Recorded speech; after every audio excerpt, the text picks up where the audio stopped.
This is Out of the Park Baseball 19. Now, if you're watching this, you're probably already familiar with what Out of the Park Baseball is. This is a stats driven baseball simulator for people who are more interested in baseball than they are in video games.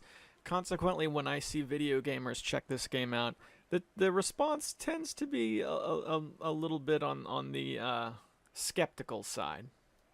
But ever since Out of the Park Baseball first made it onto Steam in 2014, each year they've made drastic improvements on the way the actual baseball game events are visualized.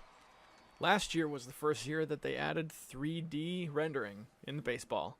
Right? We had the little peg characters, and they would do some basic actions that would reflect what happened in the game. Prior to that, it was all text and icons, which I very much enjoyed. Now, we have a much more realistic approach to the visualization. You've got 3D models that are actually performing actions as opposed to, say, a peg and board rattling type simulation. Something that looks more like a baseball game and less like a pinball game.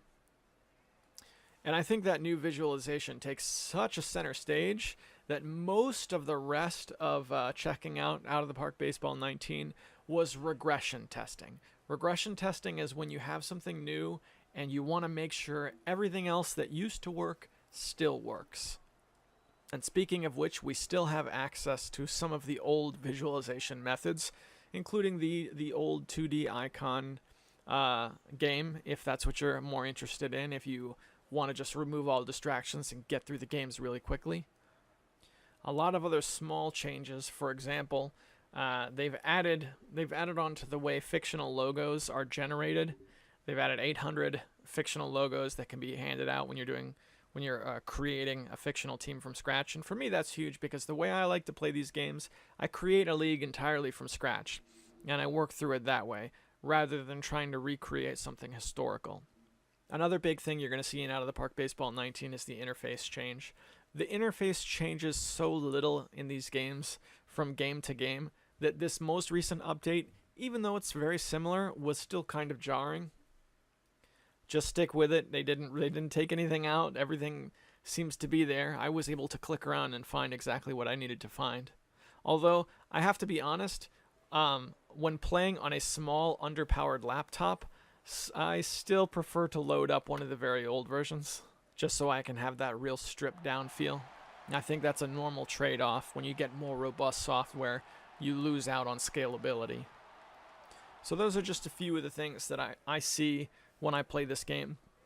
There's the problem with Out of the Park Baseball is that there's a lot of these things that they change under the hood that I don't mess with. For example, there's a lot of online stuff with this game and the last one, but more so with this version, that I never really touch. I was always interested in my fictional leagues, so I never bothered to get involved with a group online. However, I think it's worth mentioning that that online integration does exist. It's there if you want to go get involved with the community. Speaking of community, the Steam Workshop, makes a return. One thing I'd like to see them work on is adding some of the additional different things that you can customize. For example, Franchise Hockey Manager allows you to import JPEGs and use them to create custom players. Because of that, you can create a meme team, as it were, and just goof around and have a little bit more freedom when it comes to the custom and fictional and goofy side of the game. I'd like to see those features make an appearance in Out of the Park Baseball, especially since we have a workshop that doesn't really get a whole lot of entries in it. I mean, if you could make a team from scratch using JPEGs, then you could, I don't know, rebuild the Golden Girls as a baseball team or something and then put it up on the workshop. I think that would make the workshop a much more fun and silly place to hang out because it's already populated with historical portraits and a lot of the awesome hardcore simulation fanatical features.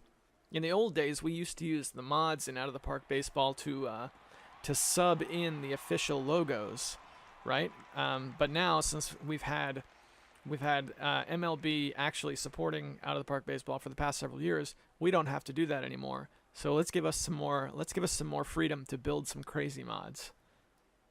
It's a fun game. I've enjoyed it. It's Linux compatible, which is always a huge plus.